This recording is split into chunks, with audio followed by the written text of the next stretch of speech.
Buenas tardes, bienvenidos a este webinar gratuito de Hacking Ético organizado por Hans Gross. Mi nombre es Alonso Eduardo Caballero Quesada, soy consultor en temas de hacking ético e informática forense. Vamos a iniciar entonces este webinar mencionando algunas consideraciones.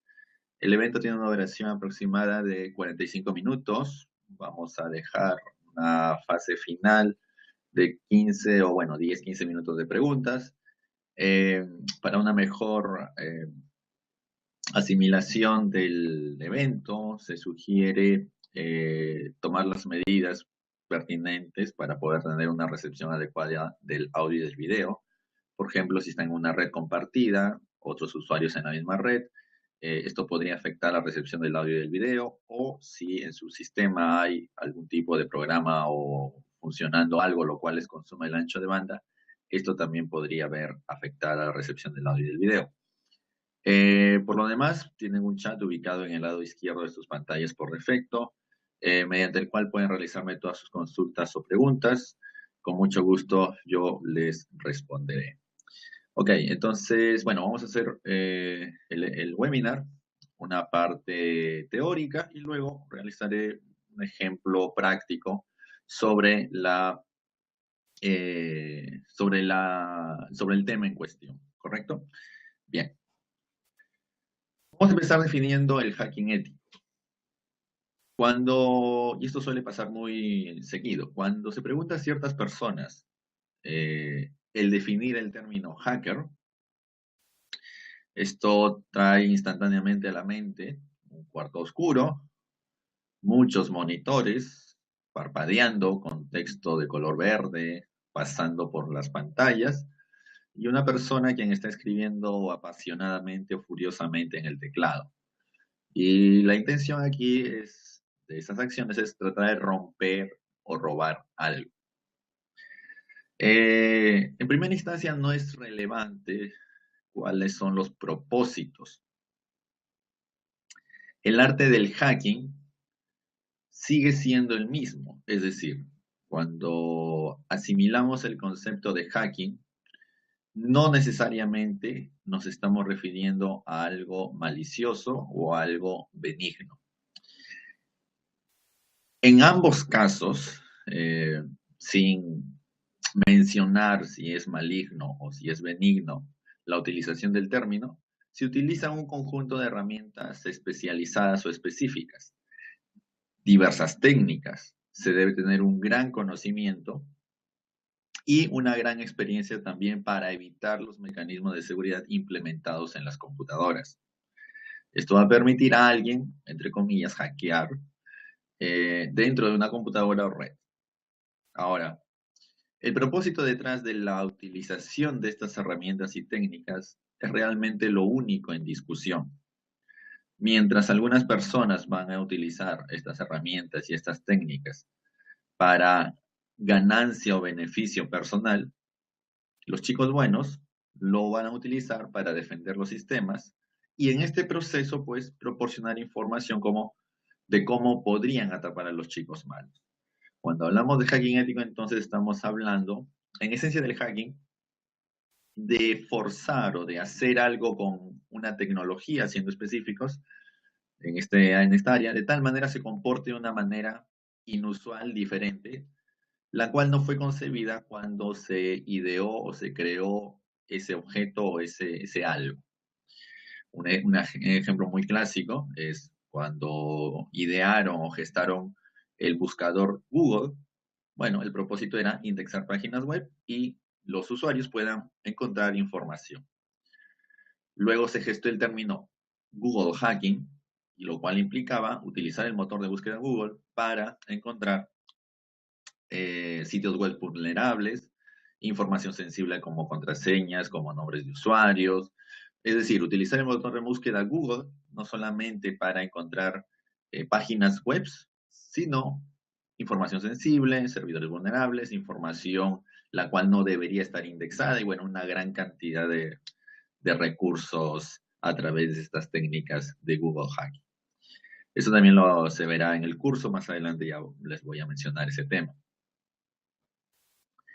Hay ciertas clasificaciones dadas, entre comillas, a los hackers. Ahora, antes de esto, el término hacking, esta connotación maliciosa, la cual tiene, se anula o se trata de anular cuando se menciona el hacking ético. ¿Correcto? Por eso la palabra ética o ético es muy importante.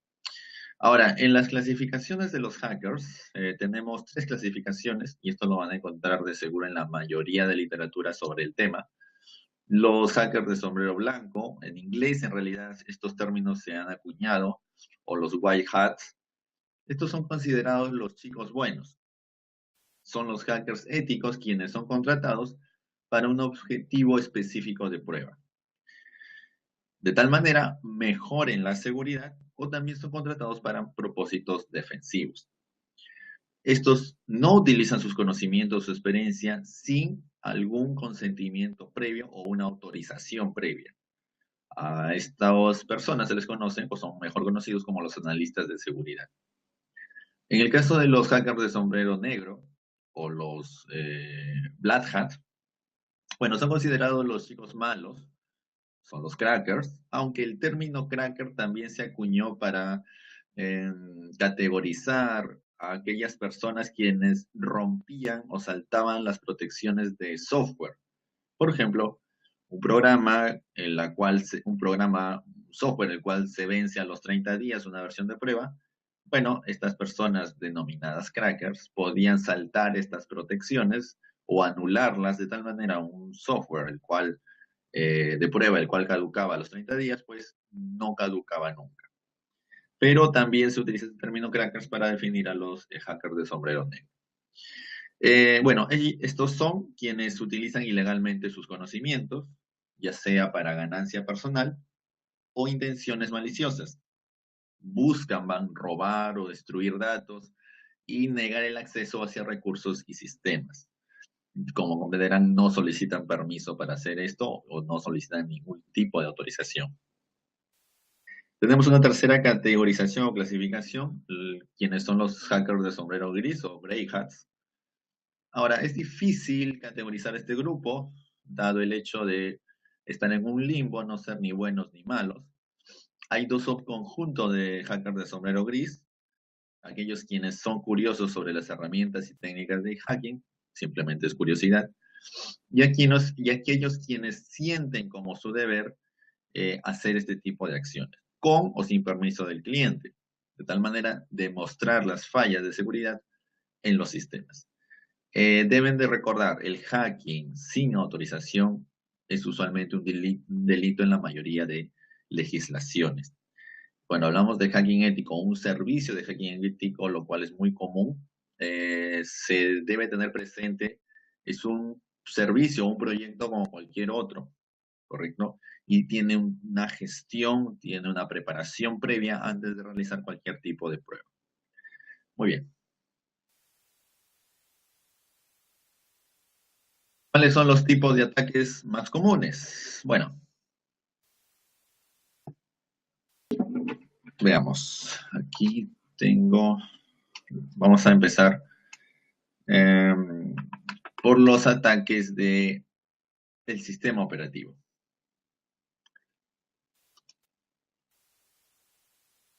Muy bien. A ver, en cuanto a los ataques del sistema operativo, generalmente hablando, estos ataques tienen como objetivo los errores, los cuales son cometidos por muchas personas cuando instalan los sistemas operativos. Como comprenderán, en muchos sistemas operativos, no voy a decir cuál, hay un procedimiento en el cual se tiene que aceptar varias acciones, y generalmente el aceptar es muy común de hacer.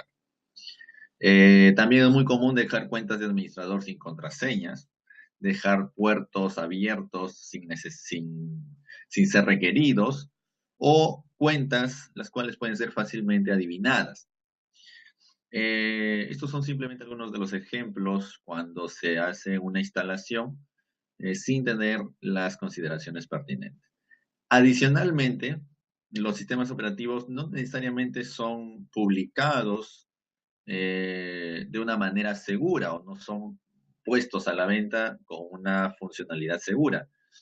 Aunque de hecho pueden haber algunos los cuales sí, y en la actualidad eso ha mejorado. Bueno, se debe de tener un plan de tal manera de evaluar este sistema operativo y cuáles son las mejores prácticas para su instalación para precisamente minimizar el éxito de este tipo de ataques. En cuanto a los ataques a nivel de aplicación, estos son ataques al código de programación y la lógica del software de una aplicación.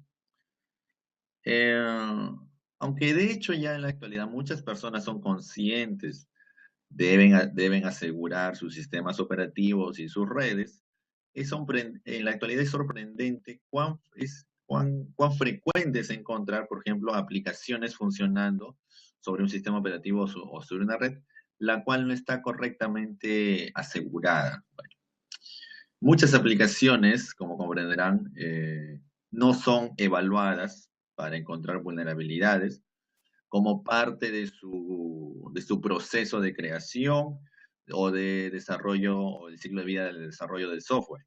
Entonces, y es altamente probable, tengan una gran cantidad de vulnerabilidades. Las aplicaciones, sobre todo las aplicaciones web, si nos orientamos a ese tipo de escenarios, aunque también estoy hablando a nivel de aplicaciones, como puede ser un lector de archivos PDF, un navegador web. En todos esos casos, son una mina de oro para los atacantes. Tenemos una tercera categoría, la cual son los ataques de código. Esto de string wrap podría ser traducido como código retráctil, ¿sí? Una traducción. Yo le he dejado aquí el término en inglés, me parece, lo pueden ustedes asimilar de la manera adecuada. Bueno, estos ataques toman ventaja o se aprovechan de código incorporado y scripts también, muchos de los cuales eh, están fuera de una aplicación. A ver, este refrán muy conocido, el hecho de ¿para qué reinventamos la rueda? Es utilizado cuando nos referimos a este tipo de ataque o para escribir este tipo de ataque. Es decir, si ya tenemos algo hecho, ¿para qué lo vamos a inventar nuevamente? ¿Ok? Entonces, ¿por qué invertir tiempo escribiendo código cuando ya podemos comprar algo hecho? Bien, el problema es estas piezas de código o scripts están diseñados para hacer, por ejemplo, para facilitar la instalación o para hacer más sencilla la administración. Pero esto puede conducir, de hecho, a vulnerabilidades si no son gestionadas adecuadamente. La cuarta clasificación son los ataques a las malas configuraciones o ataques los cuales se aprovechan de configuraciones inadecuadas. Perdón. Estos ataques se aprovechan de sistemas los cuales, ya sea a propósito o por accidente, no son adecuadamente configuradas pensando en la seguridad. Este tipo de ataques se aprovecha de, por ejemplo, un administrador quien simplemente desea hacer las cosas tan fácil como sea posible para los usuarios, olvidando que la seguridad es un factor importante.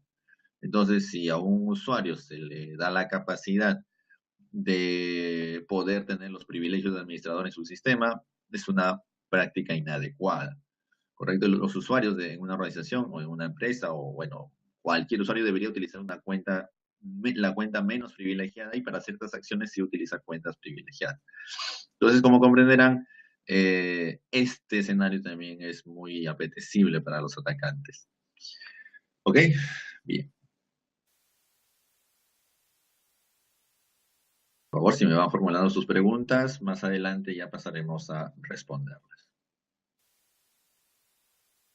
Bien, ahora, como les mencionaba, todo el tema del hacking ético, los servicios se gestionan como cualquier otro proyecto. También se siguen ciertas fases. Estas son solamente algunas de las fases, las cuales se siguen sin importar las intenciones, ¿correcto? Ahora bien, en algunas literaturas o en alguna literatura, o van a encontrar tal vez 4 fases, 6 fases, y aquí estoy utilizando una de las más generales o más genéricas. Ahora, recuerden lo siguiente, sin importar las intenciones del atacante, sean chicos buenos o chicos malos, el hacking y el hecho de atacar sistemas sigue un procedimiento. Este procedimiento es el cual les estoy mostrando aquí. Por ejemplo, la fase de reconocimiento. La fase de reconocimiento es probablemente la más difícil de las fases. Principalmente muchas personas confunden esta fase con el procedimiento posterior, el cual es el escaneo y la enumeración. El reconocimiento no es nada más, o no implica nada más de realizar una recopilación de evidencia e información sobre los objetivos los cuales se van a atacar. Esta captura o recopilación de información puede ser pasiva o activa. En el caso de ser un reconocimiento pasivo, esto involucra o implica capturar información sobre el objetivo sin el conocimiento del mismo. Y el reconocimiento activo utiliza herramientas y técnicas las cuales podrían o no descubrir, podrían o no implicar ser descubiertos por los administradores, por el personal de la organización objetivo. Entonces, cuando hablamos de un término pasivo, hablamos de capturar información interceptando comunicaciones, por ejemplo, o recopilando información desde terceras fuentes. Cuando hablamos de ataques o escenarios activos, nos estamos refiriendo a aquellos escenarios en los cuales nos conectamos o enviamos o establecemos conexiones directamente con los objetivos a evaluar y así obtenemos una información pertinente. En la siguiente fase, la del escaneo, la idea es encontrar puertas o vías de entrada a la red o a los sistemas en evaluación. ¿Sí? En el caso del escaneo, y yo he colocado aquí la enumeración también,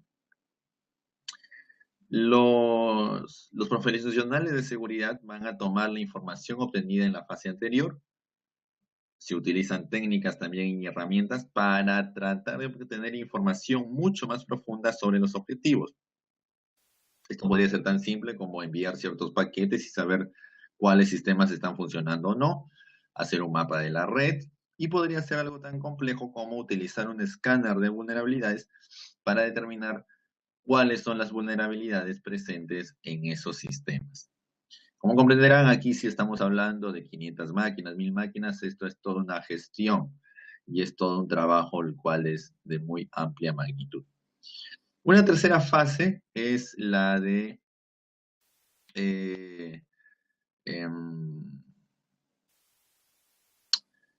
obtener información básica o fundamental de aquellos servicios en atención.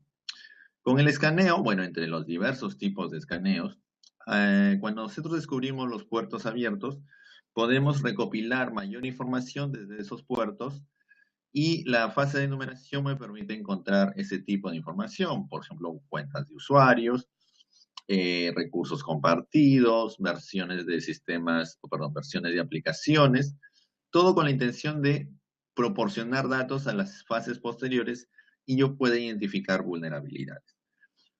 Cuando hablamos de la fase de ganar acceso, es aquí donde los verdaderos ataques empiezan.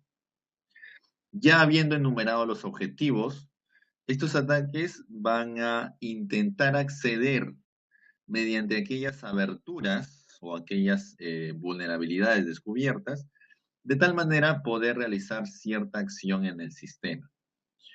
Esto podría ser algo no tan complejo como tener un acceso shell, un acceso consola, un acceso con interfaz gráfica. Podría ser algo tan sencillo como la capacidad de agregar un usuario, la capacidad de leer un archivo, de controlar un servicio, ¿correcto? Eso depende mucho de la vulnerabilidad, de la mala configuración, de la falla a la cual nosotros encontremos. De hecho, ya cuando el atacante gana acceso, tiene casi todo el juego ganado. Mucha también de las fases posteriores implica una gran cantidad de conocimiento para poder mantenerse en el sistema. Y precisamente esa es la siguiente fase. Ahora, cuando hablamos de ganar acceso, no necesariamente se habla de tener acceso con los privilegios de administrador o de system. Se puede haber ganado acceso con un usuario normal, el cual no tiene elevados privilegios. Entonces, hay una fase o una acción intermedia la cual tiene por nombre escalar privilegios. Como su nombre le indica, si uno es un usuario de nombre Pepe o José y no tiene los privilegios de administrador, bueno, la idea es, mediante un ataque local, elevar los privilegios al usuario administrador o al usuario system. Bueno, y la etapa de mantener el acceso es simplemente aplicar algún tipo de técnica para asegurar el poder volver al sistema. ¿Cómo se logra esto? Bueno, se pueden instalar puertas traseras, se puede, bueno, a través de la instalación de una backdoor o una puerta trasera, el atacante puede asegurar su retorno posteriormente al sistema. Manteniendo el acceso, puede ejecutar un sniffer, un programa, una herramienta la cual intercepte el tráfico. Bueno, puede instalar troyanos, puede instalar rootkits, bueno, puede hacer lo que quiera. Y hay una fase final, la cual es cubrir las huellas. Aunque esta fase final generalmente no es muy realizada en algunos servicios de hacking ético, la idea de cubrir las huellas es todos los rastros los cuales se ha realizado o ha realizado un atacante durante todas estas fases detalladas, la idea es tratar de borrarlas u ofuscarlas o tratar de dificultar este análisis por parte tal vez de un departamento de respuesta a incidentes o un área de análisis forense. Bien, entonces esta es una fase, una distribución, un esquema de las fases las cuales se realizan cuando se habla de hacking ético. Bien, claro, aquí está de manera resumida. Ya en un posterior curso esto lo estaremos desarrollando completamente. Correcto, vamos a continuar.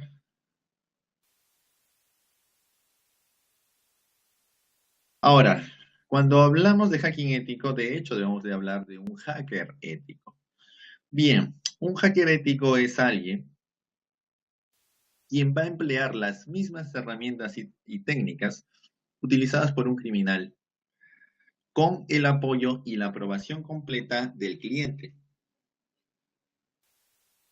Esto lo va a hacer para ayudar a asegurar sus redes o sistemas. Los hackers éticos son contratados por empresas, organizaciones, vamos a denominarlos ahí, y clientes, con la intención de mejorar su postura de seguridad. Los hackers éticos trabajan dentro de los confines de un contrato. Este contrato se genera bueno, es fruto de reuniones, de coordinaciones, de mucho conversar entre la empresa ofreciendo este servicio y la empresa quien quiere contratar estos servicios. Entonces, este contrato debe estar muy bien definido antes de realizar cualquier tipo de acción. Ahora, como comprenderán, este acuerdo podría ser simplemente algo tan simple como un apretón de manos. Es decir, tengo un acuerdo, ya conversé contigo y tiene la autorización. Pero, como comprenderán también, en la actualidad es mejor tener todo documentado, todo en papel. Y esto para proteger tanto a la empresa o a los hackers éticos como a la organización que contrata estos servicios. Ahora, les mencionaba, cuando se genera este contrato, bueno, el hacker ético se va a reunir con el cliente, va a asimilar sus requerimientos y, bueno, firmarán el contrato. El contrato define, entre otras cosas, el permiso, la autorización, como también la confidencialidad y el alcance del proyecto. Adicionalmente, se puede crear un acuerdo de no divulgación en caso se pueda acceder o el hacker ético acceda a información sensible. Entre esta información sensible podríamos mencionar números de tarjeta de crédito, información sobre historiales médicos, información de pago de impuestos. Bueno, como comprenderán, hay información la cual podría ser utilizado de manera inadecuada. Los hackers éticos frecuentemente son parte de un Tiger Team, el cual, bueno, el término Tiger Team se creó para evaluar a fondo todas las facetas de un sistema de seguridad. No solamente estamos hablando de atacar redes, atacar sistemas, sino hablamos de una seguridad global. Y hablando de este tipo de pruebas, hay un término también muy utilizado, el cual es una prueba de penetración o penetration testing en inglés, Bien, las compañías y, bueno, en realidad muchas organizaciones, incluyendo agencias del gobierno, solicitan realizar pruebas de penetración por diversas razones. Hay algunas leyes y regulaciones las cuales fuerzan este tipo de temas o la implementación de este tipo de acciones. Algunas veces los líderes de la organización son conscientes de los temas de seguridad y desean conocer cuán bien están o funcionan los controles de seguridad ya existentes. Ahora, se requiere conocer cómo definir y realizar una prueba de penetración legal y cómo proceder a través de un servicio de hacking ético.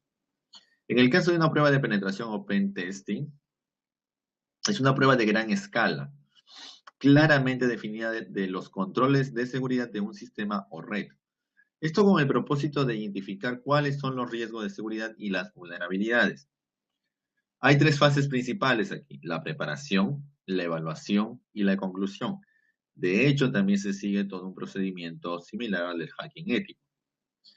Cuando se realiza una prueba de penetración, el hacking ético debe intentar reflejar el mundo real, el mundo criminal real, tanto como sea posible. En otras palabras, debe ser aquello en lo cual un atacante malicioso real va a hacer contra la organización. Va a ser exactamente lo mismo, exceptuando, claro están, las intenciones maliciosas, las cuales no las va a realizar.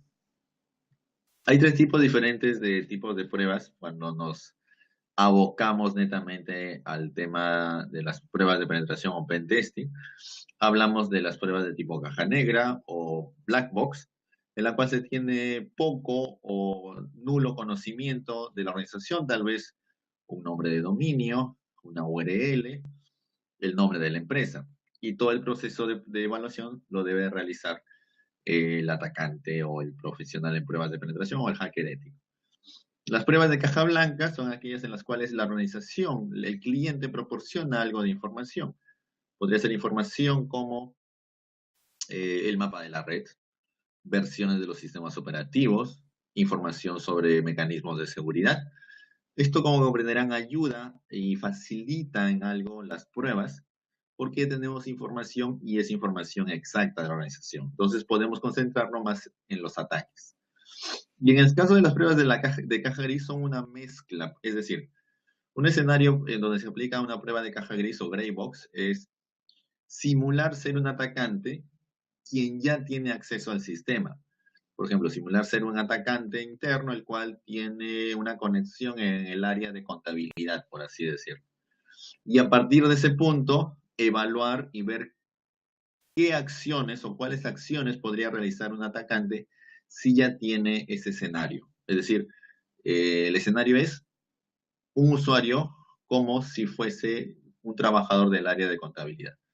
Tiene una conexión, tiene un acceso a red, tiene, bueno, controles y la perspectiva, el requerimiento es, a partir de ahí, cuáles son las acciones las cuales puede lograr un atacante interno. ¿Correcto? Bien. Ok.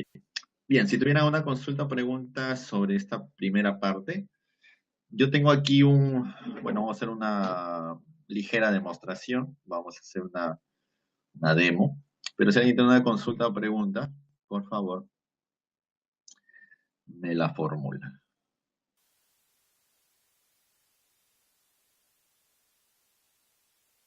Eh, Debo entender, sí, sí debe estar disponible las, las diapositivas. Eso ya queda a cargo de la organización. Pero entiendo, sí, sí va a quedar, o al menos tal vez les envíen por correo. Bueno, eso ya se coordina directamente con la organización. A ver, vamos a ver, ¿alguna otra consulta mientras inicio aquí mi máquina para hacer la demo?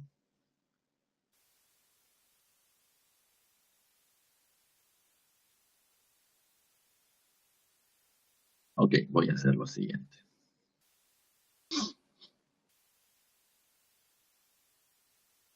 ¿Consultas, preguntas?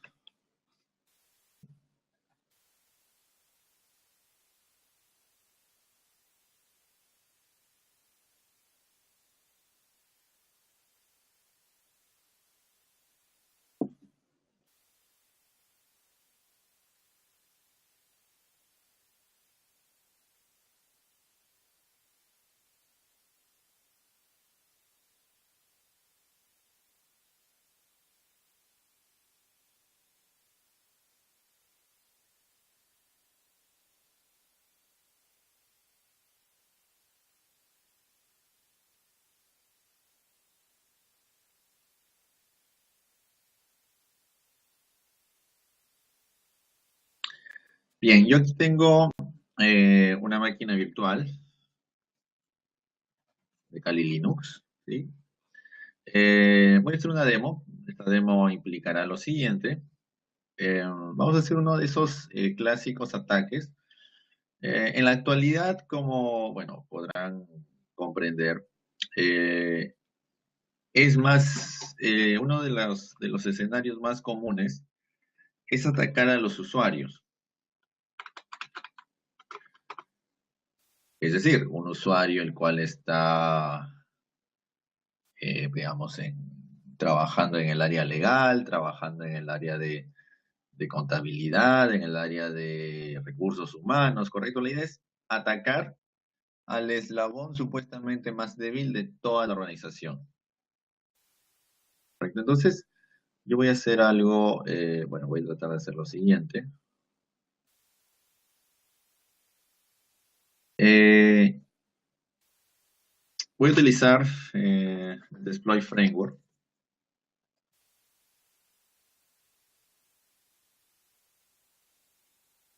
Voy a iniciar la base de datos Postgres, la cual es utilizada por Metasploit Framework. Y voy a utilizar la consola de Metasploit Framework. Metasploit Framework, bueno, para aquellos quienes tal vez no han oído de esta herramienta. Es una herramienta la cual no solamente está orientada a utilizar códigos de explotación o exploits, de tal manera podamos realizar la explotación de vulnerabilidades identificadas, sino también permite el desarrollo de códigos de explotación o de exploits. Bueno, tiene una diversa, puede ser utilizado en diversos escenarios, pero esos son los dos principales. Bueno, cuando uno está haciendo este tipo de pruebas, como comprenderán, hay una primera fase en la cual les he mencionado, en la cual hace un reconocimiento, una recopilación de información. En esa recopilación de información, este escenario lo vamos a manejar así. Yo he identificado, por algún mecanismo, los usuarios o bueno, un usuario puntual de la organización está utilizando una versión vulnerable de WinRAR. WinRAR, para aquellos quienes no han escuchado sobre WinRAR, bueno, es una herramienta la cual les permite realizar compresión y decompresión de archivos. ¿Ok? Entonces, yo voy a crear un archivo eh, con un código malicioso, de tal manera, cuando el usuario abra ese archivo, yo tenga control de su sistema. Esto es un escenario muy común porque se trata de comprometer a un usuario para tener control de su sistema y a partir de allí tener un punto de apoyo para comprometer otros sistemas o la red de la organización.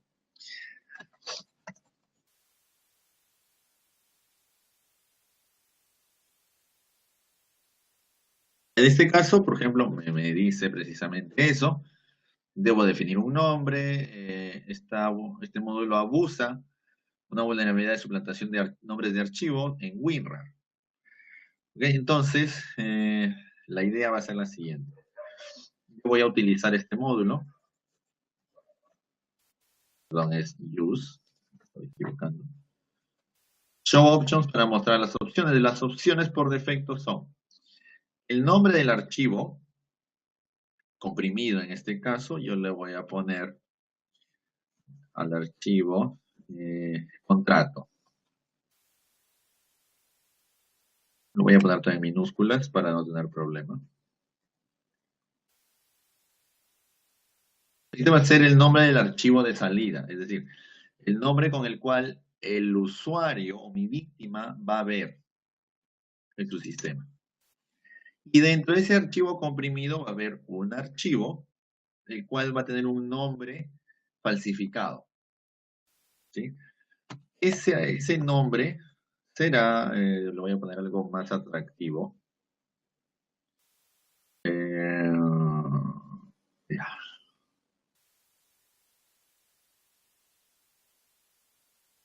Reporte ingresos.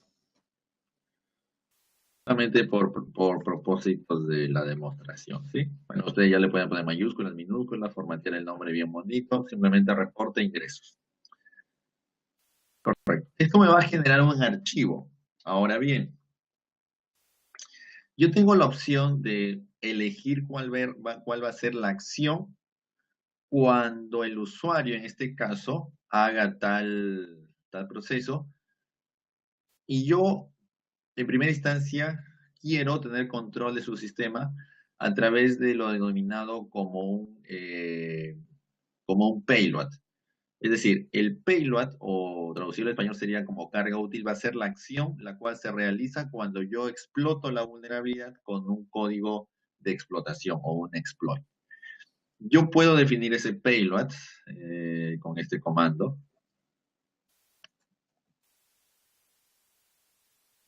Bueno, este es uno de los tantos payload disponibles dentro de Metasploit. Yo voy a indicar este. Y voy a dejar las opciones por defecto. Solamente voy a cambiar o voy a definir esta. Pues esta es la dirección IP de mi Kali Linux. Es decir, mi víctima se va a conectar hacia mi Kali Linux o hacia mi sistema o se va a conectar hacia la máquina de atacante. No voy a ser yo quien se va a conectar a mi víctima. ¿Ok? Eso en la actualidad es muy común porque, como comprenderán, hay firewalls, hay mecanismos de detección, mecanismos de seguridad, los cuales hacen este tipo de ataque o tratan de hacer este tipo de ataque eh, improbable de tener éxito. Entonces, para maximizar estas probabilidades de tener éxito, bueno, hacemos a nuestra víctima establezca o forzamos a nuestra víctima a establecer una conexión hacia la máquina del atacante. Ok, reviso las configuraciones y simplemente ejecuto run o exploit ya para dejarlo en exploit. Entonces aquí se ha creado un archivo de nombre contrato.zip. Este archivo yo lo debo de enviar a mi víctima.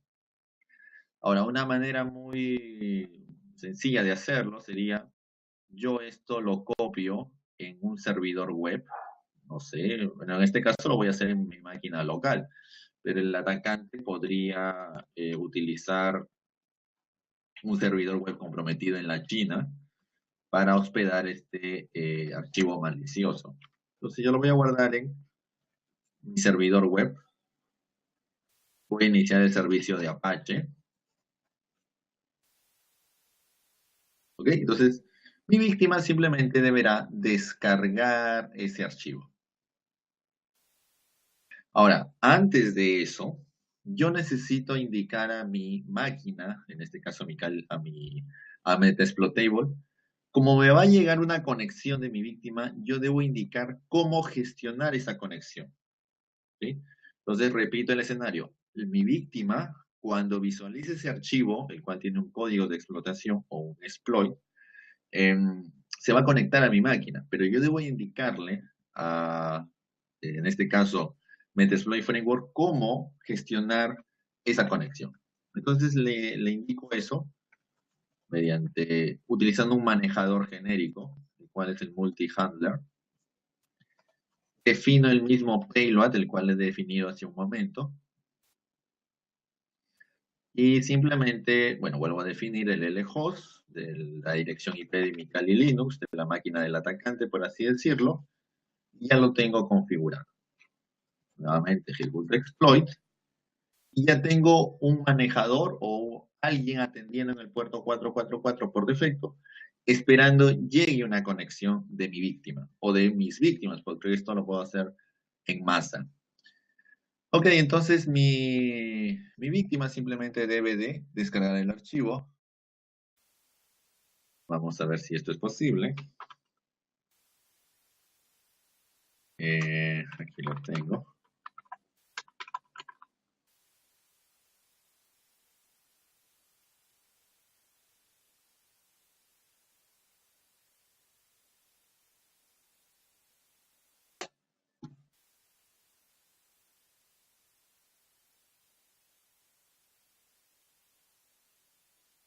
¿Correcto? Y mi víctima va a abrir el archivo y veamos cuáles son los resultados. A ver. Entonces,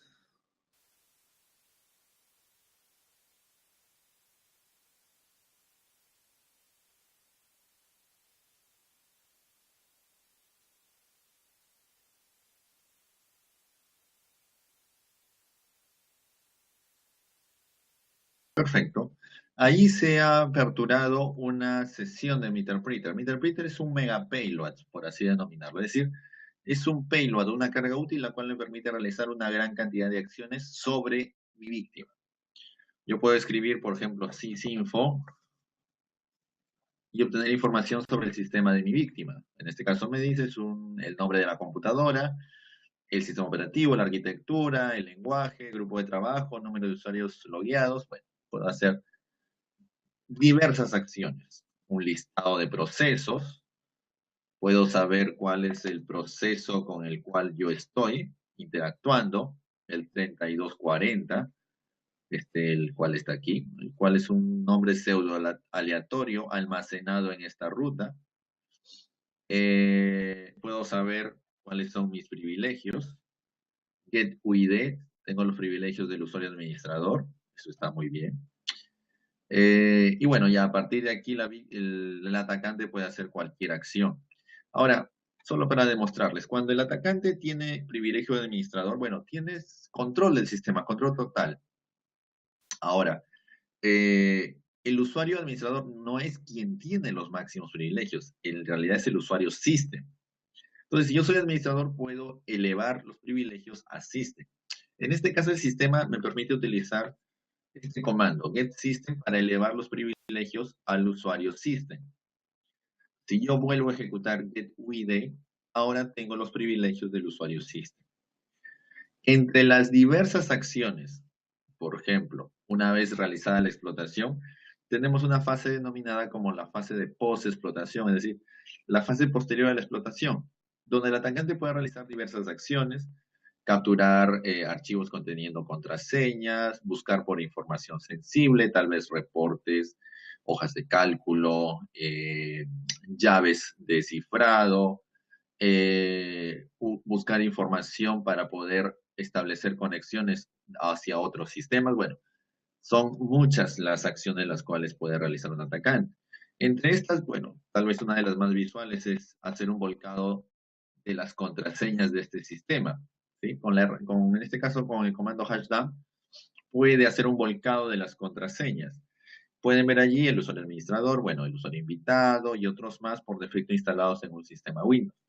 Estas son las contraseñas cifradas, ¿correcto? Es decir, no están las contraseñas en texto plano, pero estas contraseñas o estos hash pueden ser, entre comillas, rotos, aunque no es exactamente el término el cual se debe utilizar, sino se puede averiguar el texto plano de las contraseñas mediante otro procedimiento. Como comprenderán, en todo el procedimiento de hacking ético hay una gran cantidad de acciones las cuales se deben de realizar. Cuando el atacante está en este punto, hay otras herramientas las cuales se utilizan para tratar de saber el texto plano detrás de estos hash. O, bueno, a esto se le denomina el hash, ¿sí? Este es un hash en un algoritmo y este es el hash en otro algoritmo. ¿Ok? En el curso ya veremos eso. Bien, esta era una breve demostración sobre el tema. ¿Alguna consulta o pregunta sobre lo expuesto? Mientras me formulan sus preguntas o consultas, bueno, para aquellos quienes todavía no hayan visitado la página de Hansgrohe, están totalmente invitados. Aquí les voy a mostrar.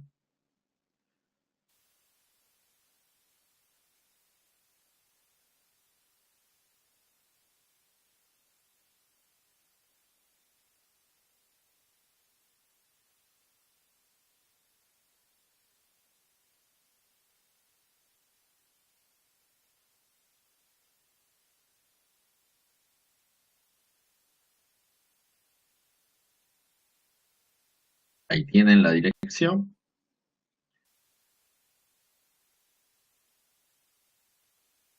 ¿Correcto? Se está planificando el dictar un curso en las fechas, ahora se me fueron las fechas, pero es a inicios de julio. ¿Correcto? A inicios de julio se está programando un curso. Bueno, en realidad se están programando dos cursos. Hay un evento destinado al tema de hacking ético y un siguiente evento de informática forense. Se están programando estos dos cursos, tanto de hacking ético como de informática forense, para la primera semana de julio. Totalmente invitados a participar de ambos cursos, claro.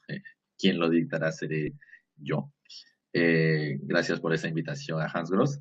Y bueno, ¿alguna consulta o pregunta? Otra cosa a mencionar. La información de los cursos o de los eventos, contactarse directamente, por favor, con la página. Por aquí está el correo, si la memoria no me falla. Aquí está. Sí, ahí está el correo. O si no, bueno, ahí pueden ver ustedes el teléfono. Ahí les mando de todas maneras. A ver, me tiene una consulta por aquí. A ver, sobre el tema del audio y del video, si todos hubieran tenido el problema, esto sería un problema de origen o de mi sistema o del proveedor de Internet, ¿sí? Como comprenderán, ya estos eventos los he realizado muchísimas veces y generalmente, no digo siempre, pero el 99 me animo a decir, 9% de los casos, es un problema de recepción, ¿sí? Por algún motivo, en los sistemas, en algunos sistemas, se corta o hay un problema con el video. Eh, entonces, siempre recomiendo verifiquen bien sus sistemas antes de reportar algún tipo de fallo. Aún así, eh, gracias por el reporte, siempre se toma en consideración.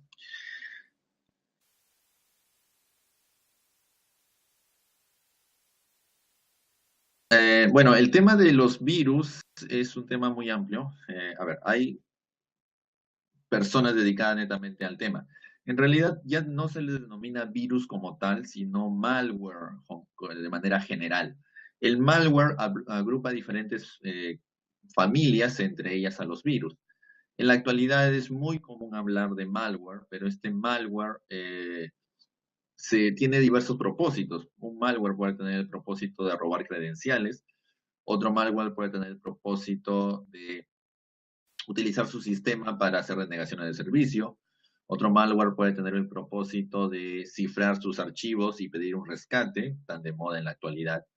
¿Qué herramienta? Bueno, hace muchos años cuando yo empezaba en el tema, había frameworks o herramientas las cuales permitían crear precisamente virus, porque en ese momento el término utilizado era virus. Pero en la actualidad hay una gran especialización en cuanto a desarrollar malware. Es más, hay lenguajes de programación, los cuales son más, más adecuados, digamos, para ciertas personas en cuanto a las facilidades de crear ese tipo de malware. Bueno, en realidad podrían crear malware con cualquier tipo de lenguaje de programación, con Visual Basic, con .NET, con Python, con Perl. En realidad, eso ya depende de la persona quien tenga las habilidades. Y para hacer un malware también deben de tener mucho conocimiento de cómo funciona el sistema operativo. ¿Okay? Entonces, no solamente seleccionar un lenguaje de programación, sino hay todo un tema de conocer el sistema operativo, pues el malware se aprovecha precisamente del sistema operativo.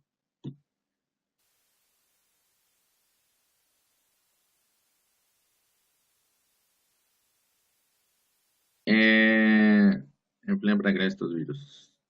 En realidad ahora no recuerdo un nombre específico. Siempre se debe tener cuidado cuando se habla de algún programa para crear virus, porque como comprenderán, o crear malware, porque como comprenderán, yo no me fiaría de una persona quien desarrolla malware y pone un programa para desarrollar malware a disposición de otras personas.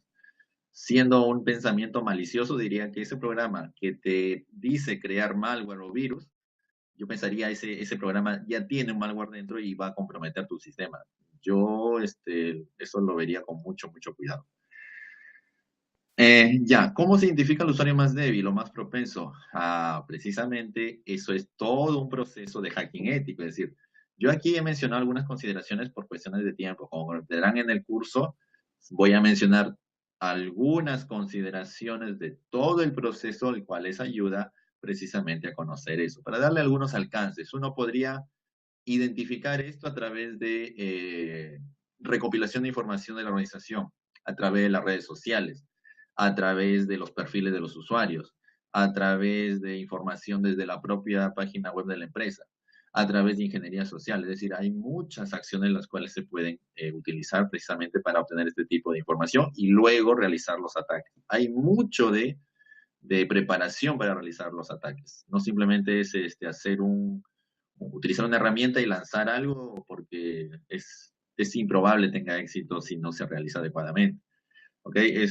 Por ahí había un dicho el cual decía, para cortar un árbol, aunque eso no se debe hacer si estamos tratando de cuidar la naturaleza, bueno, pero el dicho decía algo así: si uno quiere cortar un árbol, debe invertir como, no sé, no recuerdo las horas exactas, pero decía, ya, debes invertir 3 horas afilando tu hacha y para que te demores 5 minutos en cortar el árbol. ¿Ok? Entonces, se entiende la idea, es decir, deben invertir tiempo previo antes de realizar la acción. Mientras este procedimiento previo sea más adecuado y sea realizadamente correcto, la fase ya de la acción va a ser muy sencilla y va a ser exitosa, de lo cual es importante. Ok, ¿qué tipo de herramientas son adecuadas para un hacking ético? Bueno, hay muchas herramientas, como comprenderán, en Windows, en Linux. Yo soy del siguiente pensamiento y del siguiente idea. No es la herramienta. El hacking ético no son las herramientas. El hacking ético es una manera de pensar diferente. El hacking ético es una manera de explorar las tecnologías. Se debe ser muy curioso, se debe tener muchas ganas de aprender. Desafortunadamente, en la actualidad se piensa en el hacking ético como utilizar herramientas. De hecho, se utilizan herramientas porque nos facilita el automatizar procesos o realizar una gran cantidad de trabajo en un corto tiempo. El utilizar herramientas cualquiera lo puede hacer. Se descarga la herramienta, configura 2 clics o un par de comandos y ya. Pero cuando hablamos de hacking ético a nivel profesional, estamos hablando de personas quienes tienen un amplio conocimiento sobre el tema, de tal manera conocen el proceso a realizar, las fases, las acciones, y en base a eso seleccionan las herramientas. Herramientas en Windows, herramientas en Linux, herramientas de código fuente libre o open source o herramientas privadas, y eso les va a permitir realizar su trabajo o las acciones las cuales quieren alcanzar de una manera óptima y de una manera exitosa. ¿Ok? Entonces, bueno, en Internet van a encontrar listados completos de herramientas para hacking ético divididos por categorías. Es más, Kali Linux tiene en su sitio web, tiene un listado dividido por categorías de diversas herramientas las cuales se utilizan en hacking ético. ¿Sí? En el sitio web de Kali Linux lo pueden revisar. Bien, una consulta o tal vez dos, nos alcanza todavía el tiempo. Bien, les decía, cordialmente invitados, ahí tienen el correo electrónico, tanto para las consultas del curso o de los cursos, para ser más exacto, la cual están programados para julio. Ahí le van a dar la información detallada. De seguro voy a ver a algunos de ustedes por ahí. Una pregunta más y nos despedimos.